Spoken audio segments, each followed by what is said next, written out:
Hello students, नमस्कार, जय हिंद। मैं हूं लेक्चरर हरी सिंह और आपको मैं पढ़ा रहा हूं 10th क्लास की सोशल साइंस हिस्ट्री का चैप्टर नंबर 1 का लॉन्ग आंसर क्वेश्चन समझा रहा हूं आपको।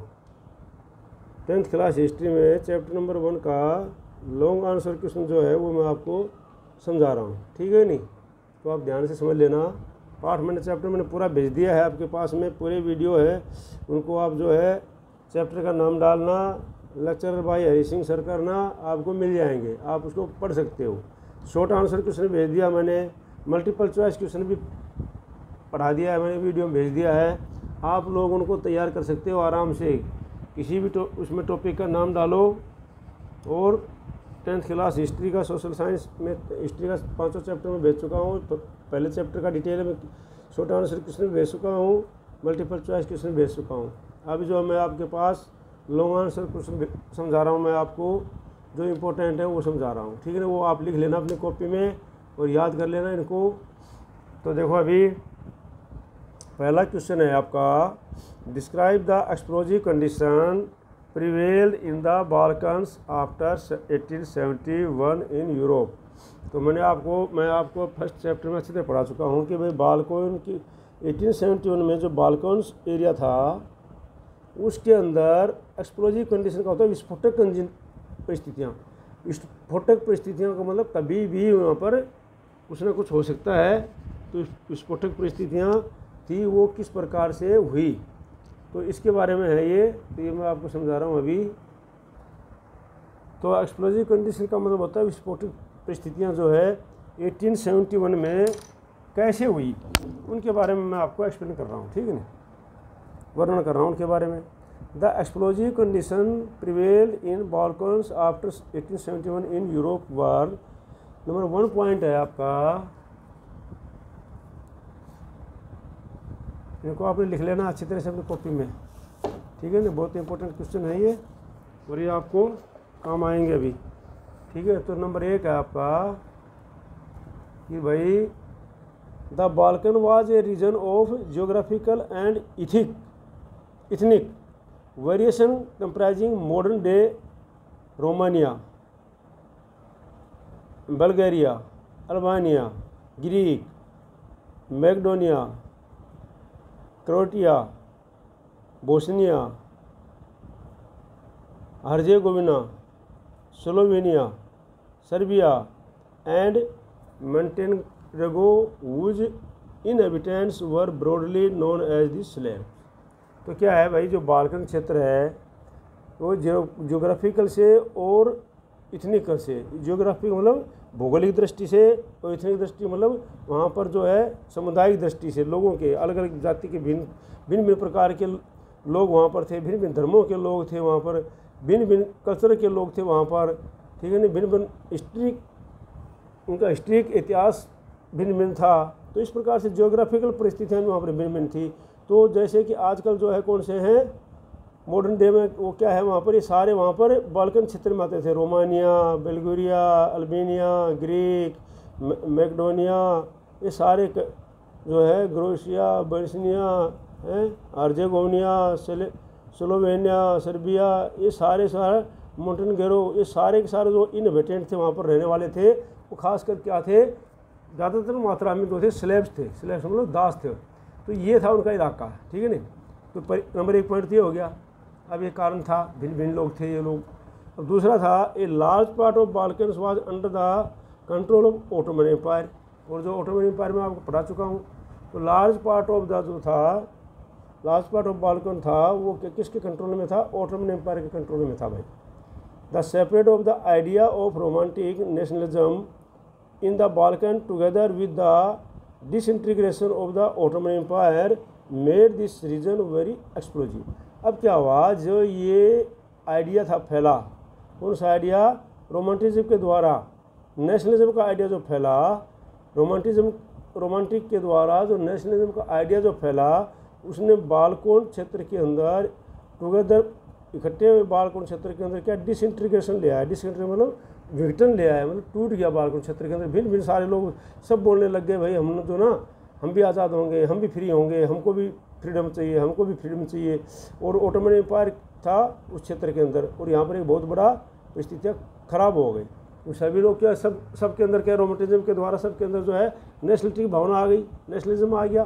तो सब अपना अपना जो नेशनल भावनाएं करके क्या अपना अपना देश मांगने लग गए। वो मतलब अपना अपना भैया हमको भी आज़ाद करो, हमको भी आज़ाद करो, हमारे पूर्वज भी जो पहले फ्रीडम थे हैं, और फॉरनर ने आकर के हमारे को भी कब्जा कर रखा है। तो इस प्रकार से जो है वो अपने यहाँ पर जो है एक एक्सप्लोजिव बहुत परिस्थितियाँ खराब हो गई, ठीक है नहीं। नंबर 3 पॉइंट है, all through the 19th century the Ottoman Empire had sought to strengthen itself through modernization and internal reform but with very little success। अब 19th century के अंदर जो है ओटोमन एम्पायर ने काफ़ी इसको इकट्ठा करने की कोशिश की और मॉडर्नाइजेशन करने की कोशिश की और इंटरनल रिफॉर्म करने की कोशिश की, बट उसको सफलता नहीं मिली। लिटिल सक्सेस मतलब सफलता उसको नहीं मिली, थोड़ी बहुत भी सफलता नहीं मिली उसको। 1 by 1 in European subject nationalist broke away from his control and declared independence. और एक एक करके सारे के सारे जो यूरोपियन एक कंट्री थे, इन्होंने अपने आप को एक कर दिया, वहाँ से नेशनलिस्ट को ब्रोक कर दिया, वहाँ से अलग हो गए और अपने आप को स्वतंत्र घोषित कर दिया। और ये ऑटोमन एम्पायर से ये परिस्थितियाँ अलग खराब हो गई, ठीक है नहीं। अब आगे क्वेश्चन है, देखो इसको आप आराम से लग सकते हो पोज करके, ठीक है ना। अगला क्वेश्चन है, ऑल थ्रू द 19, हाँ ये तो हो गया बेटा। 4th पॉइंट है, the Balkan people based their claims for independence और political right on nationality and used history to prove that they had once been independent but had subsequently been subjected by foreign powers। अब जो Balkan क्षेत्र के लोग थे वो ये claim करते थे स्वतंत्रता के लिए और पॉलिटिकल और इंडिपेंडेंस अधिकारों की ये जो दावा कर रहे थे, क्लेम कर रहे थे भाई, वो बता रहे थे वो अपनी हिस्ट्री को प्रयोग करके बताते थे कि हिस्ट्री में जो प्रूव करती है कि एक टाइम पर वो इंडिपेंडेंट थे, परंतु ये जो फॉरेन पावर आकर के हमारे को क्या कर लिया है, सभी ने हमारे को कॉलोनीज बना ली है या हमारे को अंडर कर लिया है और हमको जो दास बना लिया है। पहले हम स्वतंत्र थे। Hence the rebellions nationalist in Balkan thought to their struggle as attempt to win back their long lost independence. और वो अपनी पुरानी स्वतंत्रता को खोई हुई स्वतंत्रता को प्राप्त करने के लिए उन्होंने क्या कर दिया, स्ट्रगल शुरू कर दिया वहाँ पर, ठीक है, स्ट्रगल शुरू कर दिया वहाँ पर। तो बालकों का क्षेत्र ये सभी के लिए है भाई, जो तैयारी कर रहे हैं सर्विस की उसके लिए भी और सभी के लिए है, ये 10th के लिए तो है ही है, ठीक है। अब जो है अगला है पॉइंट नंबर 2 है, देखो क्वेश्चन नंबर 2। क्वेश्चन नंबर 1 हो गया आपको, अच्छा। अब जो क्वेश्चन नंबर 2 है ये बोल रहा है कि भाई how did ideas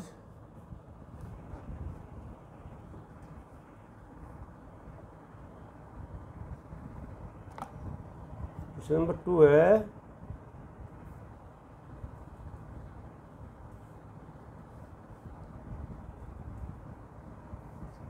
how did ideas of national unity in early 19th century Europe allied to the ideology और लिबरलिज्म एक्सप्लेन। किस प्रकार के आइडिया जो नेशनल यूनिटी के अंदर 19th century के अंदर आए थे यूरोप में, उनको विचारधाराओं को और स्वतंत्रता के लिए उनको एक्सप्लेन करो, ठीक है नहीं। तो इसमें है the idea of national unity in early 19th century Europe allied to the ideology of liberalism in the following way. तो निम्न प्रकार के जो आए थे ये इस प्रकार के हैं इनको विचारधाराएँ और आइडियोलॉजी और ये स्वतंत्रता के लिए लिबरलिज्म के लिए। पहला पॉइंट है कि for the liberal middle class the idea of national unity means the abolition of aristocratic privileges.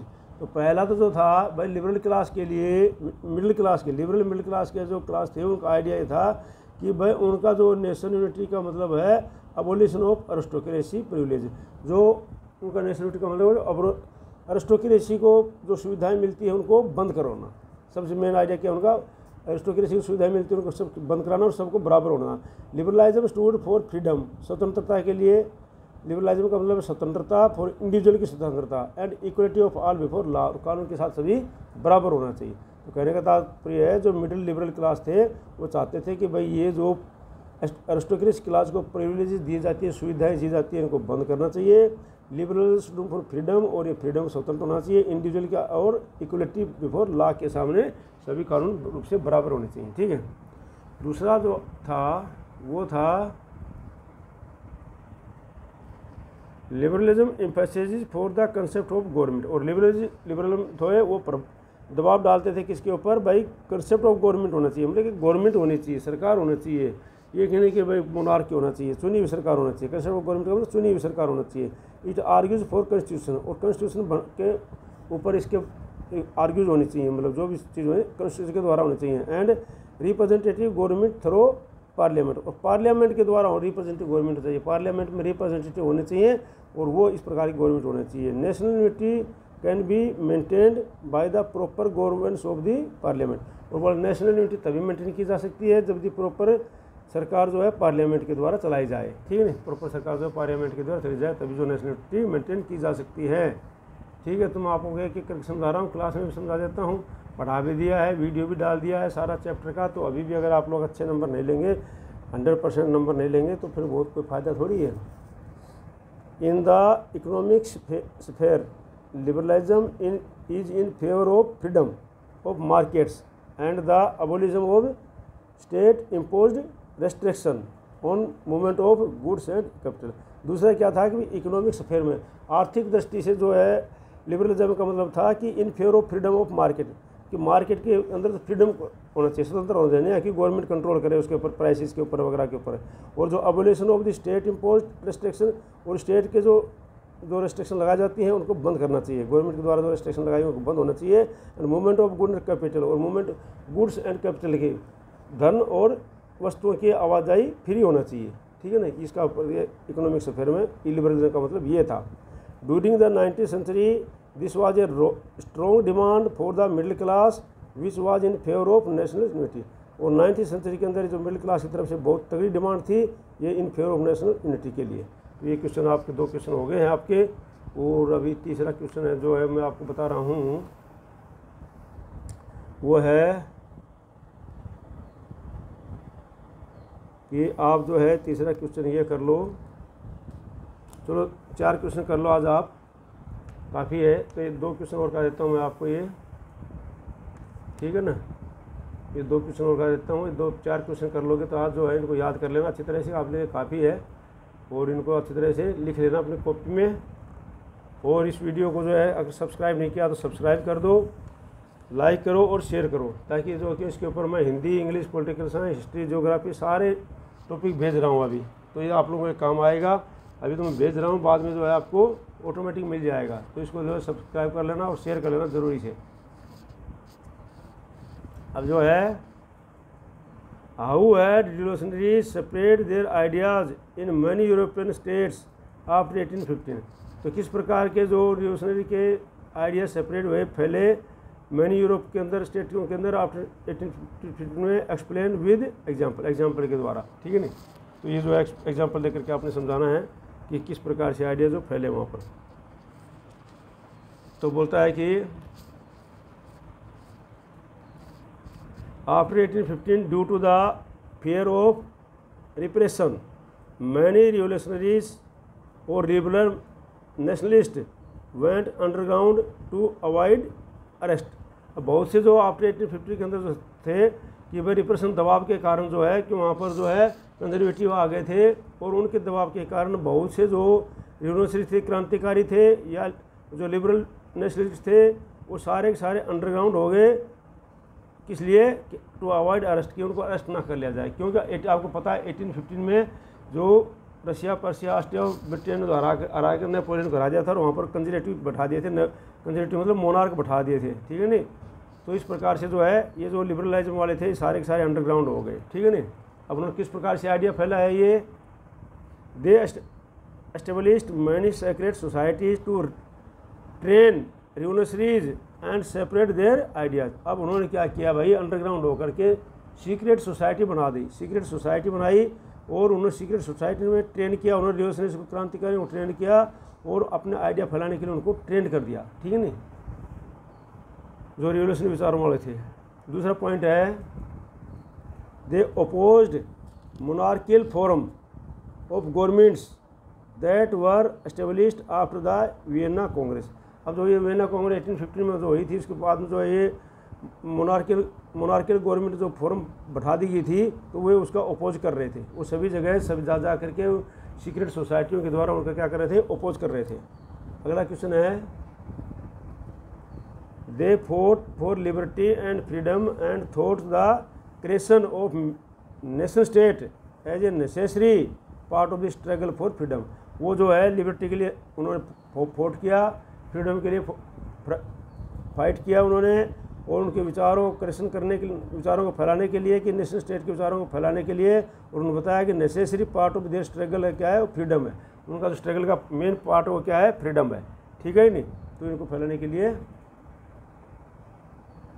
अब अगला है नंबर 4 है, Joseph Mazzini founded secret societies like young Italy and young Europe for the unification of fragmented Italy. अब Joseph Mazzini था, उसने क्या है secret society बनाई, जैसे यंग इटली और यंग यूरोप जैसे, और यूनिफिकेशन किया और उन्हें इटली को फ्रेगमेंटेड किया और इटली का यूनिफिकेशन किया उन्होंने, ठीक है नहीं। वो इटली यूनिफिकेशन मैंने आपको पढ़ा दिया अच्छी तरह से। अगला है कि भाई following Mazzini's model secret society were set up in Germany, France, Switzerland and Poland. अब जो मेजिनी का जो मॉडल अपनाते हुए सीक्रेट सोसाइटी जो है जर्मनी, फ्रांस और स्विट्जरलैंड में भी और पोलैंड में भी बनाई गई। अगला है question, liberalism and nationalism brought revolution in many region of Europe like provinces of Ottoman Empire. जो ऑटोमन एम्पायर की स्टेट थी वहाँ पर भी इसको लाया गया रिवोल्यूशनरी को, Ireland, Poland, beside they and Germany, और इन सब के जगह जो है लिबरलिज्म के नेशनल आइडिया रिवोल्यूशन क्रांति फैलाई गई, ठीक है। तो आपका जो आज का लास्ट क्वेश्चन और है ये क्वेश्चन नंबर 5, इसको आप पढ़ लो, उसके बाद इनको लिख लेना, और बाकी क्वेश्चन मैं पहले ही भेज दिया था, तो ये टॉपिक आपका पूरा हो जाएगा, ठीक है। कल से हम जो टॉपिक नंबर 2 शुरू करेंगे, ठीक है। अब जो है क्वेश्चन नंबर 5 जो है आपका, how did nationalism develop through culture in Europe explain. भाई कल्चर के द्वारा जो है यूरोप में नेशनलिज्म कैसे आया उसको एक्सप्लेन करो आप। दूसरा है इसका, और ये इस प्रकार से भी आ रखा है एक बार उसमें क्वेश्चन में,